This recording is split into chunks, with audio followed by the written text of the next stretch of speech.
다음에 나오는 물건의 이름을 알고 계신가요? 딱풀이 아닙니다. 고체풀입니다.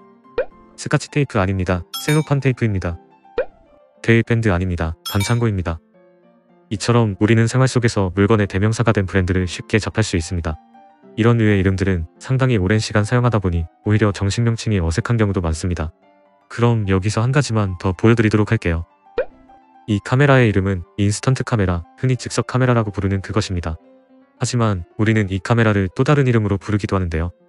최초의 인스턴트 카메라를 발명한 회사이자 지금은 즉석 카메라의 대명사가 된 브랜드. 오늘의 카메라 브랜드 스토리는 폴라로이드입니다. 1909년 미국 동부의 브리지포트, 물리학을 전공하던 어머니와 고철 사업을 하던 아버지 사이에서 에드윈 랜드가 태어났습니다. 에드윈 랜드는 어린 시절부터 집안의 모든 전자제품을 분해하고 재조립하는 것을 즐겼습니다. 또 학구열은 얼마나 높았었는지 학교에서는 항상 높은 성적을 유지했고 성년이 되어서는 하버드대를 어렵지 않게 입학할 정도였습니다. 대학에서 물리학을 전공하던 에드윈은 당시 물리학 교수였던 조지 휠라이트를 처음으로 만나게 됩니다. 조지는 항상 연구에 몰두하는 에드윈을 높게 평가하고 있었습니다. 에드윈이 언제나 편하게 연구할 수 있도록 자신의 실험실을 제공해 주었고 논문을 준비할 때면 바로 옆에서 많은 도움을 주기도 하였습니다. 그러던 어느 날 에드윈은 자신이 취득한 특허 기술을 기반으로 사업을 구상하고 있었습니다.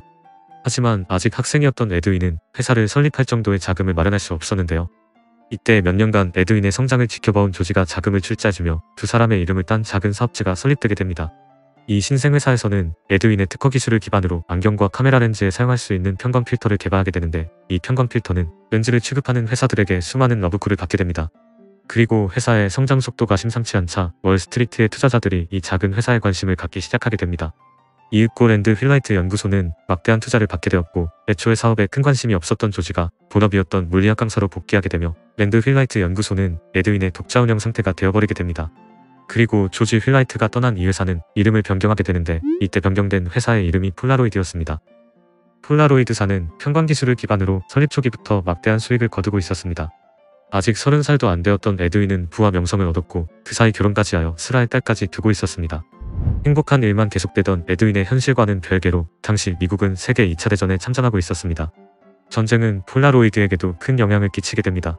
이때 폴라로이드사에서는 전투기의 캐노피, 고글, 스코프, 쌍안경 등 다양한 분야에 적용되는 편광 기술을 미군에게 제공하며 회사는 엄청난 속도로 성장할 수 있게 됩니다. 1943년의 어느 날 에드윈은 몇 년 만에 가족들과 떠난 여행에서 즐거운 추억을 남기고 있었습니다. 그런데 이때 3살 난 딸 제니퍼가 순진무구한 표정으로 아빠에게 질문을 합니다. 아빠, 왜 사진은 바로 볼 수 없는 거야? 사진은 왜 바로 볼 수 없는가? 사진기를 다루는 사람이라면 어떠한 의구심도 없이 너무 당연한 것이라 생각되던 내용에 에드윈은 뒤통수를 맞은 것 같은 충격을 받게 됩니다. 연구실로 돌아온 에드윈은 개발자들과 바로 볼 수 있는 사진에 대한 실현 가능성을 논의하였고 곧바로 연구 개발을 시작하게 됩니다. 딸의 단순한 질문으로 시작된 이 연구는 장장 4년 만인 1947년에 들어와 결실을 맺게 됩니다. 에드윈은 미국 광학협회에 참석하여 즉석에서 확인 가능한 사진기를 협회 사람들에게 시연하였고 이때 놀라워하던 협회 사람들의 반응을 살펴본 에드윈은 이 카메라의 상업적 성공을 확신하게 됩니다. 그리고 이듬해인 1948년 보스턴에 있는 조던 마실 백화점에서 인류 역사상 처음으로 촬영 후 바로 볼 수 있는 카메라를 대중에게 공개하게 됩니다. 폴라로이드사의 직원들은 즉석 카메라가 무엇인지 보여주기 위해서 백화점에 방문한 고객들을 한자리로 모았습니다. 그리고 그 자리에서 고객들을 촬영하고 즉석에서 인화되는 사진을 보여주었습니다. 고객들은 촬영 후 며칠씩 기다려야 받을 수 있던 사진을 촬영하자마자 바로 받을 수 있는 카메라의 흥분을 감추지 못했습니다. 대중에게 처음 선보인 폴라로이드 최초의 카메라는 이날 준비한 57대의 카메라를 모두 판매하며 성공적인 스타트를 끊게 됩니다. 이후 폴라로이드사는 인스턴트 카메라용 컬러 필름과 자동 노출을 지원하는 제품들을 출시하며 인스턴트 카메라 시장에서 독보적인 입지를 다져나가게 됩니다. 더불어 이맘때 미국 팝아트의 거장 앤디 워홀이 폴라로이드 카메라로 작품 활동을 시작하자 폴라로이드의 인기는 더더욱 높아져 갔습니다.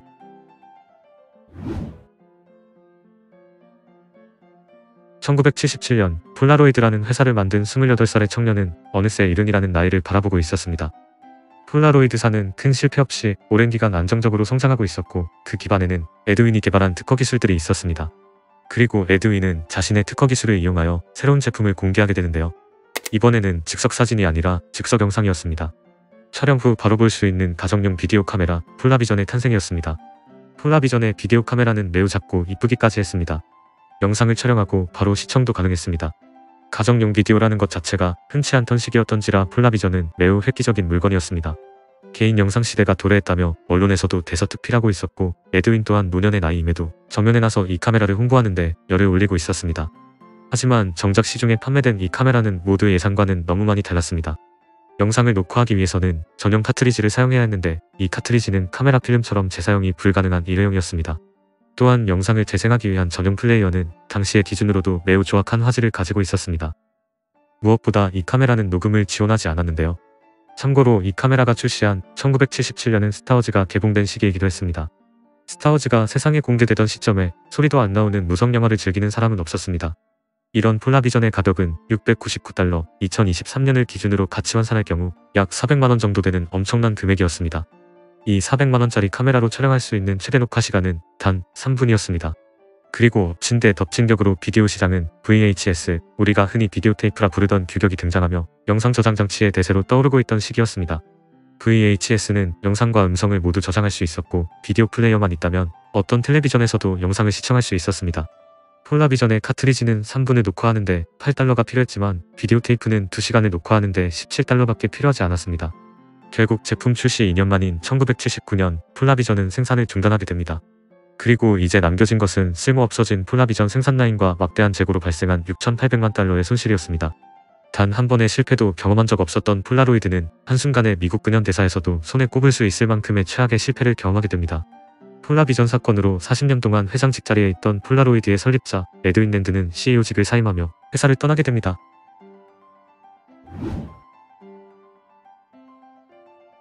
폴라비전이 등장하기 바로 직전인 1976년 인스턴트 카메라로 승승장구하던 폴라로이드에게도 경쟁사가 등장했었습니다.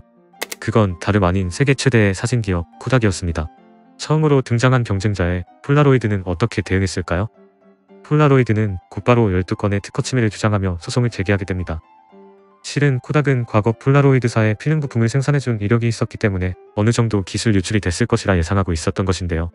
이런 상황에서 코닥이 인스턴트 카메라를 만들자 즉각 대응에 나선 것이었습니다. 1976년 시작된 폴라로이드와 코닥의 법정 공방은 거의 10년이나 지속되었고 결국 1985년 코닥은 폴라로이드가 주장한 12건의 특허 침해 중 7건이 인정되며 지루하던 법정 공방은 코닥의 패배로 끝이 나게 됩니다.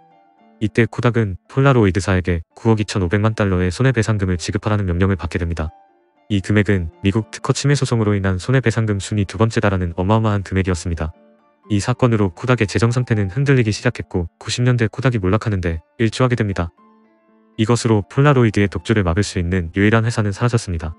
동아시아 끝자락에서 포토라마라는 이상한 즉석 카메라가 탄생했지만 폴라로이드는 경쟁 상대로 인식조차 하지 않았습니다. 지구상 어떤 나라에서나 폴라로이드가 곧 즉석 카메라였고 즉석 카메라가 곧 폴라로이드였습니다. 하지만 독보적이고 경쟁자가 없는 브랜드만큼이나 위험한 것도 없었는데요. 90년대에 접어들며 카메라 시장이 묘하게 흘러가기 시작했습니다.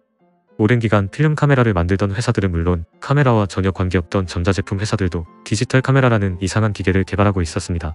당장은 가격도 비싸고 사진 품질도 안 좋았지만 멀지 않은 미래에는 필름을 대체할 것이라는 연구가 속속들이 발표되고 있었습니다. 폴라로이드사 내부 조사에서도 디지털 카메라의 개발 필요성이 언급되자 그들은 발빠르게 디지털 카메라를 개발하게 됩니다. 그렇게 하여 출시된 폴라로이드 최초의 디지털 카메라는 1996년 세상에 등장하게 됩니다. 하지만 이 카메라는 엄청난 비난을 받으며 금세 생산이 중단되게 되는데요. 우선 판매가가 문제였습니다. 이 카메라는 외장 메모리를 지원하지 않았고 아이폰처럼 용량을 선택해서 구매해야 했는데 그 가격은 절대 일반적이지 않았습니다. 실제로 폴라로이드 또한 이 카메라를 전문가들을 위한 카메라라고 홍보하고 있었습니다. 그런데 5,000달러에 육박하는 전문가용 카메라는 수동 초점을 지원하지 않았고 렌즈 구성도 매우 단촐했습니다. 무엇보다 전문가들이 쓸 만큼 아직은 디지털 카메라의 화질이 그렇게 좋지도 못했다는 것입니다. 폴라로이드가 최초의 디지털 카메라를 출시하던 해 소니에서는 사이버샷이라는 새로운 디지털 카메라 브랜드를 론칭하고 있었습니다. 누가 봐도 과도기적인 모습의 폴라로이드의 디지털 카메라보다 소니 카메라가 훨씬 세련되고 아름다웠습니다. 많은 브랜드들이 사이버샷의 사업 방향을 답습하였고 사이버샷은 디지털 카메라의 상용화를 이끌어낸 브랜드로 성장하게 됩니다. 그런데 폴라로이드의 문제는 디지털 카메라뿐만이 아니었습니다. 이미 오래전 포토라마라는 브랜드로 인스턴트 카메라 시장에 진출했었지만 자신들의 아류라고 생각하고 별다른 대응을 하지 않았던 후지필름에서 인스탁스라는 신규 브랜드를 론칭하게 된 것이었습니다. 인스탁스는 폴라로이드에 비해 저렴했고 동글동글한 디자인으로 여성 사용자들에게 많은 인기를 얻었습니다. 더욱이 인스탁스는 카드 크기의 작은 사이즈를 채용하고 있었기 때문에 필름 비용도 폴라로이드보다 저렴했습니다. 폴라로이드보다 더욱 가볍게 촬영할 수 있었던 인스탁스는 빠르게 시장에 잠식하고 있었고, 점차 폴라로이드는 옛날 카메라라는 이미지를 가지게 되었습니다. 이로써 디지털 시장의 초기 진입의 실패와 후발주자에게 점유율을 추월당한 폴라로이드의 재정 상황은 최악으로 치닫게 됩니다. 그러다 결국 2001년 독자적으로 회사를 꾸려나갈 수 없을 정도로 재정 상태가 엉망이 되어버린 폴라로이드사는 파산보호 신청을 하게 됩니다. 곧이어 시장에 매물로 나온 폴라로이드사는 거의 모든 자산을 OET 이미징 코퍼레이션이라는 회사에 매각하게 되며 폴라로이드 컴퍼니는 역사 속으로 사라지게 됩니다. 엄밀히 말해 우리가 알고 있는 폴라로이드라는 회사는 2001년에 사라졌습니다. 하지만 폴라로이드의 유산은 계속하여 아픔을 겪게 됩니다. 폴라로이드라는 브랜드는 매우 높은 인지도를 가지고 있었으나 더 이상 사업성 있는 브랜드는 아니었습니다. 덕분에 2001년 폴라로이드 컴퍼니가 파산하고 2017년까지 폴라로이드의 주인은 5번이나 바뀌었습니다. 그 사이 단기 수익을 위해 미국에 있는 공장을 중국으로 이전시키고 생산 라인과 라이선스를 판매하여 자사의 제품인데도 자사에서는 생산도 못하는 회사로 전락하기도 했습니다. 그나마 이리저리 팔려다니던 폴라로이드는 2017년 네덜란드의 회사인 임파서블 프로젝트에게 인수되며 조금씩 안정을 찾아가고 있는 상태입니다. 이처럼 회사가 찢어지고 폴라로이드라는 브랜드가 여기저기에 팔려나갈 때 그들도 손을 놓고만 있던 것은 아닙니다. 디지털 시대를 맞이하며 디지털 액자를 출시하기도 했었고, 사진 촬영 후 원하는 사진만 즉석 인화하는 카메라와 휴대용 인화장치를 개발하기도 했습니다.